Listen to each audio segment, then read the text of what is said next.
When you successfully defeated the green glowing bone mass in the swamp, you progress from Iron to Silver Age. So here's a short guide on everything you need to know about silver, the tools and weapons you can craft with it, the mountains biome, its resources and creatures, and the 4th boss Moder. If you're only interested in one of these topics, you can skip forward with the video chapters.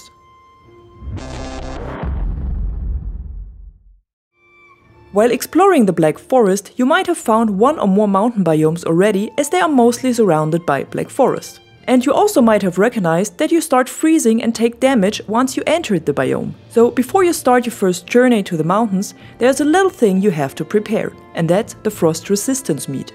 Consuming it will grant 10 minutes of frost resistance, and 6 of them should be enough for the beginning. To craft it, you need honey, thistles, grey dwarf ice and blood bags that you receive by killing leeches in the swamp. Later on, you will get the frost resistance effect with the wolf cape, Locke's cape or wolf armor chest. But to find the first wolves and mine the first silver ore, there is no other way than the meat. At least if you don't want to place campfires all over the mountain to stay warm. If you're not familiar with making meat yet, check out the more detailed guide I made on it.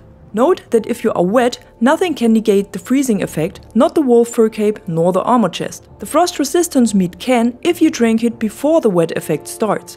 But when you walk from the Black Forest up to the mountains and you are wet already, you have to make a quick campfire to dry. Then your cape, armor or meat will protect you again, and there won't be rain in the mountain biome anymore. Two other things you shouldn't forget when starting the mountain journey is the wishbone and material for a portal. Use and material for the portal should be known by now, also that you can't teleport ore or metal bars. But it's pretty helpful to travel between the mountains and your base, so there should be some fine wood, grey dwarf ice and surtling cores in your inventory. The wishbone is a gadget you receive after killing Bone Mass, the boss of the swamp. Equip it by clicking it with the right mouse button, just like a helmet. It can sense hidden objects like buried treasures in the meadows, muddy scrap piles in the swamp or silver veins in the mountains. Once it is equipped and you start to explore the area, there will be green lines moving away from the wishbone every once in a while, alongside an acoustic signal. It shows that there's a silver vein close to you. If the signal is getting faster and the tone higher, you're moving closer to the hidden object. If it gets slower again, you're moving away from it. Once you have found the spot where the wishbone signal is pretty fast and starts to slow down no matter which direction you move, start mining with your pickaxe. After a few seconds, you should have found a silver vein. When you hit it, the wishbone stops detecting it. If it still signals hidden objects, but slower now, there is another vein nearby. Note that the wishbone is equipped in the same slot as the belt, so you can only use one of these gadgets. But once you've found a vein and start to mine silver ore, the wishbone is not necessary anymore and you can equip the belt again to be able to carry more weight. A silver vein can be pretty big, so be sure to fully unveil it. Note that you can mine silver ore only with an iron pickaxe or higher. Every other pickaxe won't do the job. When the silver ore is carried to your base, you can process it with a smelter and the forge. Once this is done, you can start to craft new tools and weapons with silver. I was talking about the wolf fur cape and the wolf armor chest already, and these are 2 of the new armor parts. The other 2 are the wolf armor legs and the drake helmet. For the wolf armor and the cape, you need wolf fur, trophy and fang. And for the drake helmet, you need drake trophies. Before heading to Moder, the boss of the mountains, I would highly recommend to craft all of these parts and upgrade them to level 4, which is the maximum level. Silver shield and sword are also a good decision, as the shield can block a lot of damage, while the sword deals very good damage, especially on Moder. But my personal weapon of choice, and definitely the one that is a lot of fun to play, is the Frostner. The Frostner looks like Thor's hammer and not only deals blunt damage but also frost damage. This will drain stamina from your enemies and leave them immobile for a short moment after hitting them. To craft it, you need emir flesh that you can only buy from the trader in the Black Forest, but it's definitely worth it. Another weapon you should craft is the Draugr Fang. It's a bow carved from ancient bark forged with silver and guk to give it a venomous effect. Guk can be found in the swamp just like ancient bark and needs to be mined from the trees with a pickaxe. Upgraded to its maximum level, the Draugr Fang is currently the strongest ranged weapon in Valheim. Before I head over to the creatures you can find in the mountains, there's another important material that can be found, and that's obsidian. Obsidian is required to craft frost, poison and obsidian arrows and the tool shelf that you need to upgrade the workbench.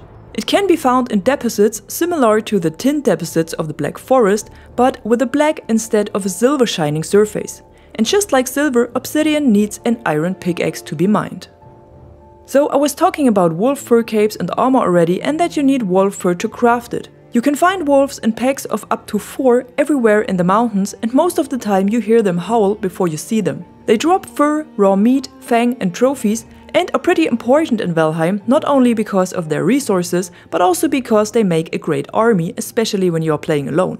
Beware of 1 or 2 star wolves that spawn during the night, as they are much stronger and deal much more damage to you. Wolves in general move and attack pretty fast, so be prepared to block their attacks before swinging your sword or hammer. If you want to learn more about taming and breeding wolves, check out the detailed guide I made on this topic. Another creature that can only be found in the mountains are the drakes. They attack with an icy breath that inflicts frost damage, but are pretty easy to kill with bow and arrow. They will either start to attack you while you're mining silver or when you're getting too close to their nest.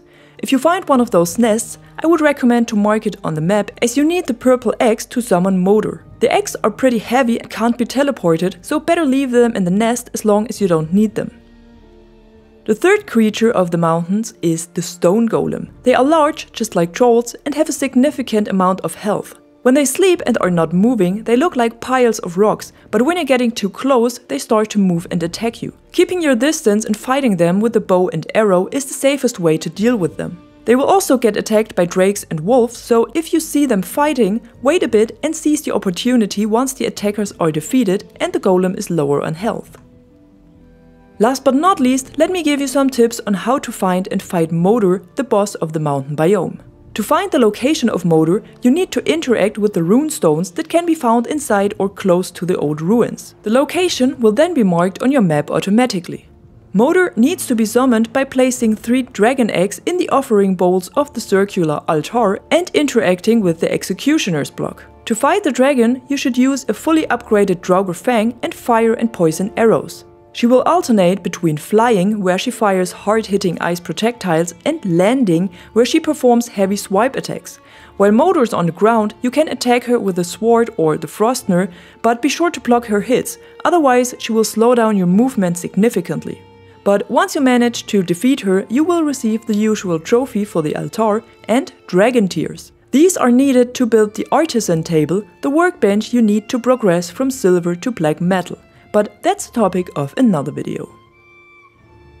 And that's it for today. I hope this video helps you to progress from iron to silver and successfully fight Moder. If it did, be sure to drop a like and subscribe to the channel to stay tuned. Until then, thanks for watching, I am the Catwoman and you are awesome.